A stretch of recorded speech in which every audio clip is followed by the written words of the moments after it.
Hi, I'm Kristen Brandt, and today we're going to be talking about the von Thunen model. What do we need to know about it? Well, today what we're going to focus on is really just understanding the basic principles, that idea of the importance of transportation costs and the connection to market.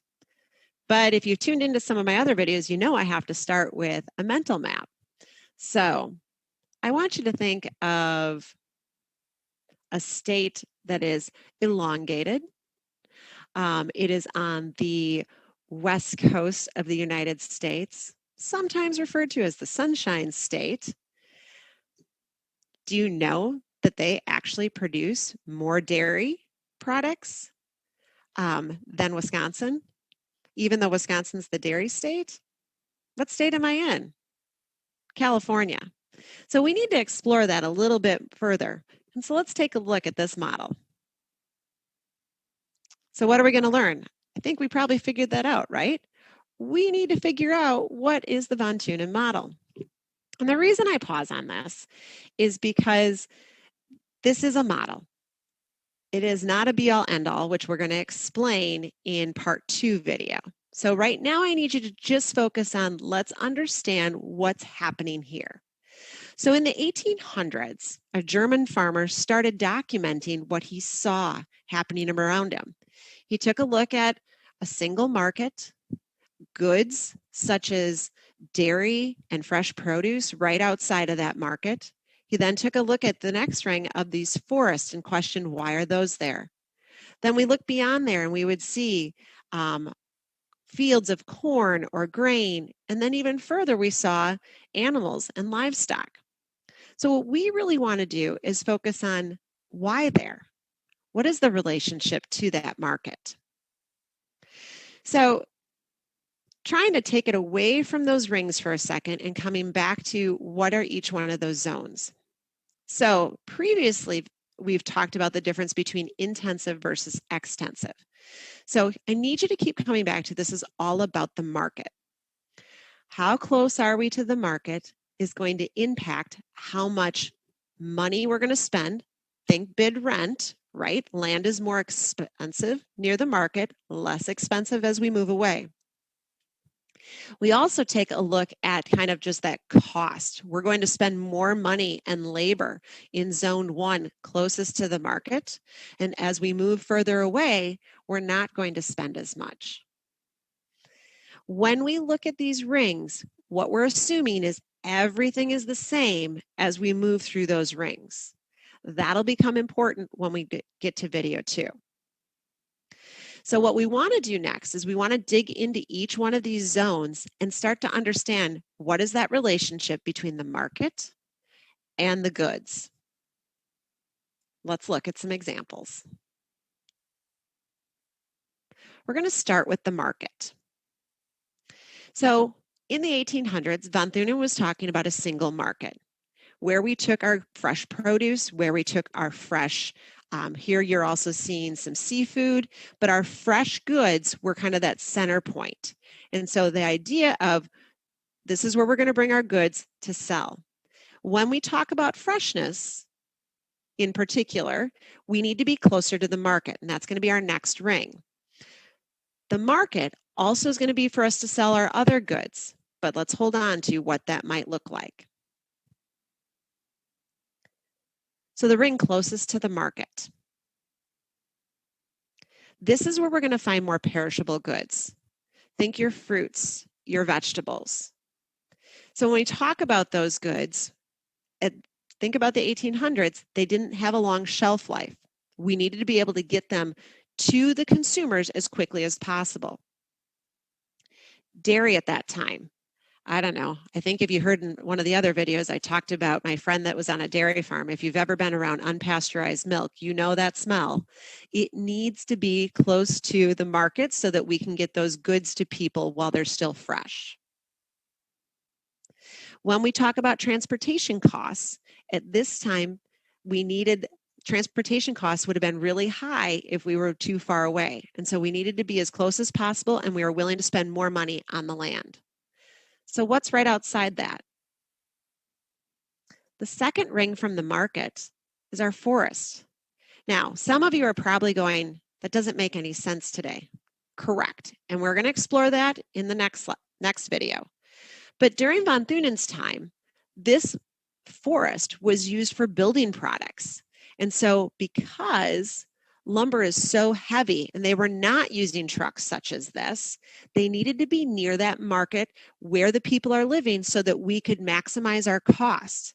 We needed to use the lumber to build those structures and help build the community. Okay, so we've covered kind of building our community, we've covered the fresh goods, but now let's take a look at the third ring from the market. This is where we're going to find a lot of our grains. Let's be honest, grains are not as heavy to transport. Even in today's world, if you think about how expansive and how far away we can transport these grains, it allows us to be further from the market. It's light and not as perishable. And so even if we were using different modes of transportation, we could be further away because the goods would still be useful by the time we got to the market. So that leads us to our last ring, the outermost ring, farthest from the market. This is our livestock. We need space. Extensive, right? We need expansive space. This is where our animals would thrive. And during von Thunen's time, because you're probably going, but some of that could actually be perishable. But during von Thunen's time, the animals could walk to market. In other words, I could herd them, I could get them to physically move themselves to the market, keeping transportation costs pretty low. That being said, you're already probably hearing there's some things, Mrs. Brandt, that don't necessarily make sense in today's world. Correct. We're going to explore that in video 2. The reason we pause here is because von Thunen is one of the first to really diagram and analyze the economic activities of his time. So let's practice some of this information. We're actually going to look at 2 multiple choice questions today. So the first one, which of the following activities is most likely to be found in the outermost zone of von Thunen's model of agricultural land use? So hopefully you went to stock raising. Now you're going to say, Mrs. Brandt, why do you have extensive grain there as well? Part of this is going to come up in tomorrow's lesson or the next day, the next video, whenever you should choose to watch it. But part of what we talk about is as we start moving and evolving, that sometimes there's a great system, an integrated system between raising our animals and our crops to feed them. Question 2. Von Thunen emphasized which of the following factors in his model of agricultural land use? Hopefully you said transportation costs. It's all about how much does it cost to get our goods to the market. So what should we take away? Transportation of goods to the market is key. If you understand that, we're doing great. And so this original interpretation of the model is putting the market, a single market, at the center point. We then put our fresh produce and dairy in the next ring. We needed our lumber and our to help build our community in the second ring from the market. Then we had more extensive open fields because our crops and our grains are going to be lighter to transport to market. And then finally, our livestock and our grazing on that outermost ring. I sure hope you tune in to the next video so we can take a look at how this actually manifests itself in today's world. Hi, I'm Kristen Brandt, and today we're going to continue exploring the von Thunen model. What we want to look at today is really how those regions of specialty farming do not always conform to the von Thunen concentric rings. But before we do that, I want to take you on a little journey. I want you to think of a product, and that product has been growing, it's been harvested, it's back at a facility, and now what? How do we get that product to the consumer, to the market? Are we going to take a truck? Are we going to take the railroad? Will I be shipped? those are questions we're going to answer today in helping us to understand how these rings don't always conform to farming today. Before we do that, though, we need to figure out exactly how did we get to where we are. So if you tune into video part 1 of von Thunen's model, you saw this image. We talked about the concentric rings, that everything was based off of transportation costs to the market. How do we move goods in and out of that market in the most efficient way? We talked about different rings and how everything as it moved out from there was considered equal. So let's look at some of those assumptions. Von Thunen in the 1800s, when he was diagramming his economic activities here, he assumed that all land was equal. He was also assuming that all the land that we're talking about was flat. There was one single market, and that transportation costs were solely based on distance. I'm here today to tell you that because of changes in our society and as things evolved, there have been some differences and adjustments to this model. So for example, we're going to talk today about physical landscape variety, climate. We also need to discuss multiple markets and what I mean by that. We need to look at some of those changes in transportation and some technological advancements. We also need to acknowledge that the role of forests has changed, and also the purpose of agricultural products have expanded.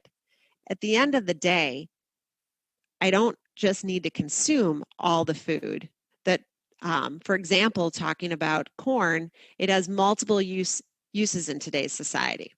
So let's kind of dive into that. What do I mean by this? So we'll start with this. This was a graphic you saw in video 1. Our market, our zone 1 would have our highly perishable goods. Zone 2 would have our forests because we needed the lumber closer to market because it was heavy to build our communities. And then we get more extensive with our crops and our livestock. If any of you have visited a city, you're probably not seeing a close ring of forest anymore. Well, and that's really what we start to see change. We use lumber differently today.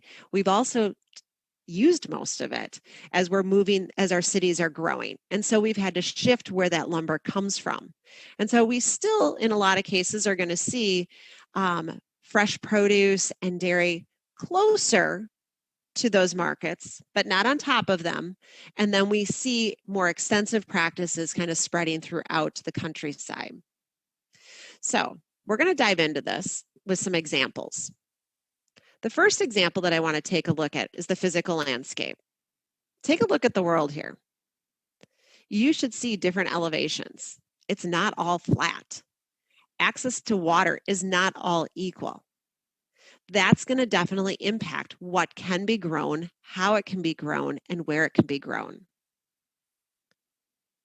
Climate. We're not all in the temperate climate zone.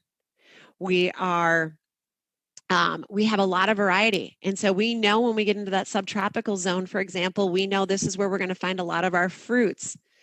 But yet I live in the Midwest and I can still get strawberries in the middle of the winter. Well, because other things have changed as well. We also now have multiple markets. So what do I mean by multiple markets? So we can, first of all, talk about a city where I probably would have multiple different places where I can get goods. From the farmer's market to multiple grocery stores to maybe specialty stores, I've got multiple places where I can get these goods. But that's really not what we're also talking about. We're really also talking about the difference between multiple markets being regional, local, or global. Take a look next time. Where does your food come from? Take a look at your produce. Take a look at it in the summer versus the winter. I am telling you, there is nothing like Michigan strawberries in the summer or Michigan blueberries. But in the winter, those blueberries and strawberries are not coming from Michigan. And so that idea that we've become more expansive in where we can ship our goods. We also do see those regional flares as well. If you are from Michigan, you know you're known for blueberries. If you're from Georgia, what about your peaches? And so those regional expertise or markets really also help to define a community. We also have a lot of transportation changes that have occurred from the 1800s. We're no longer using horse and wagon to move our goods to market. As things have evolved, we can use the train. The train here is going to allow us to move long distances within a country. Take a look at the containers that are on here. But sometimes the train doesn't stop in every single town. So how about trucks? Containerization has opened up our ability to move goods just about anywhere.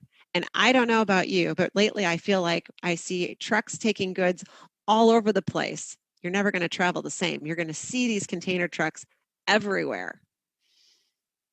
And part is because they can get these goods into those unique little places, these unique towns. We can also take the goods to these ships. We can take them off of the ships and move them to other places. Take a look at this port and how we can take the grain and we can store it there, but we can then distribute it onto and into our containers. Think of how many containers we can put on a massive ship. I will tell you, the first time I was in Fort Lauderdale and I saw these ships and saw this process happening as we're moving the containers in and out was mind-blowing. Okay, I know that's a geography teacher saying that, but it is pretty cool to see the process at work. We can move goods anywhere. The market isn't just here next to where you live. The market is global.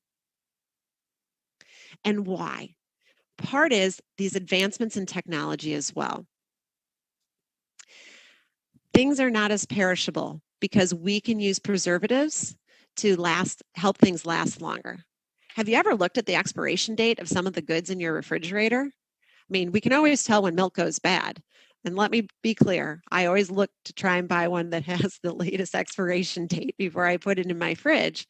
But that allows us to have goods travel further before they get to the market.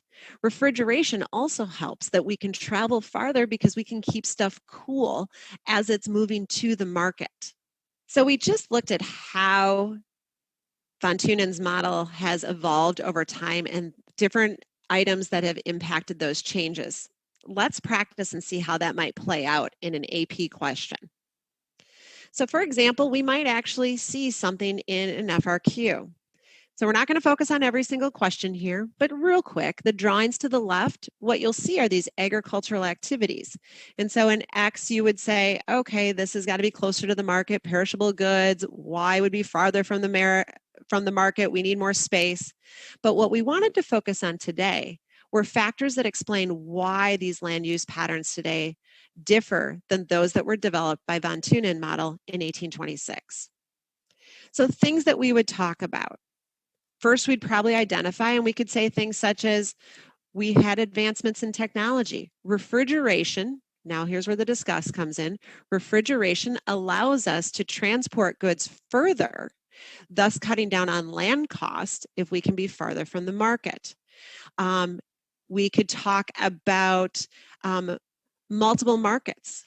We now need to be sometimes closer, or we could be further based off of cost because we need to be able to send our goods many different places throughout the globe. We also no longer have forests next to the city. It's not necessary. And as urbanization has expanded, we've been able to take and reclaim that land for either homes or businesses or communities. We also know that transportation methods have changed over time. We now can move goods quicker and further using multiple different options, modes of transportation that will help cut down on those costs in bringing goods to the market. So what should we take away? Well, hopefully those are the things you're going to take away. That the regions of specialty farming don't always conform to von Thunen's concentric rings. And why? Because we know that there are variations in land and climate. But ultimately, the advancements of technology and transportation have allowed for more mobility and different regions to develop their specialty farms. Because ultimately, we've seen an increase in markets. We now need to be able to move goods not only to your local market, but regional, national, and global. I hope you enjoyed today's lesson. I want to thank you for joining